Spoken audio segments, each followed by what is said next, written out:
আজকে একটা সুন্দরী আপুর কাছে মারা খাইলাম আমার মা গো। আপুটা কান্না করতেছে আর বলতেছে আমি আর এই ফোন নেব না আমার মা গো। সকালে যে কারো মুখ দেখে উঠছিলাম আমার মা গো।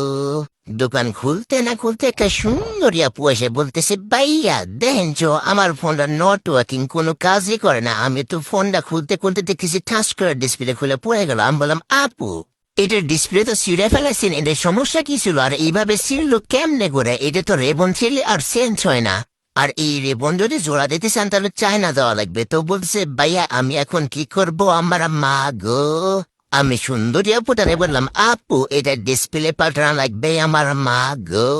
সুন্দরী আপুটারা মিষ্টি গন্ধে বলছে ভাইয়া এটার খরচ কত পড়বে? আমি বললাম আপু এটার খরচ পড়বে মাত্র 1550 টাকা। তো বলছে ভাইয়া একটু কম রাখেন, আমি তো আপনার পার্সোনাল আর পার্মানেন্ট কাস্টমার। আপুটারে বললাম আপু এটার খরচ আপনি অনলি 1400 টাকা দিন, সাথে একটা গ্লাস আপনার জন্য ফ্রি, যেহেতু আপনি আমার কাছে অনেক কাস্টমার লিয়েছেন আর আপনি আমার ভিডিও পার্মানেন্টলি দেখেন। আবুটার সাথে বিল করে যখনই ব্যাকসেল খুলছি ব্যাকসেলে কালার নষ্ট হয়ে গেছে আমার মা গো।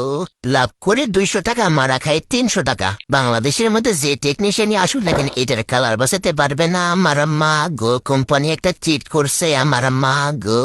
সুন্দরী আপুটারে বললাম আপু এইভাবে রেবন ছিঁড়ার রহস্যটা যদি একটু বলতেন, এইরকম করলেন কিভাবে ফোন? তো বলছে ভাইয়া আর বলেন না, আমার ফোনটা সামান্য একটু আঠা উঠে গেছিল আর আমার ঘরে ছোট ছোট দুইটা পিচ্চি আছে।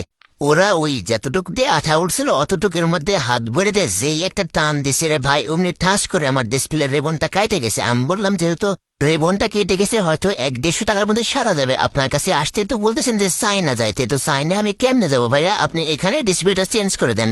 তো আমি আপুটারে বললাম আপু এই ব্যাপার সমস্যা নাই, এটা কোনো বিষয় না, একটা ক্ষতি হতেই পারে, এটা নিয়ে মন খারাপ করার কোনো দরকারই নাই। তো বিকজ আজকের ভিডিওটা আমার এই পর্যন্ত ছিল।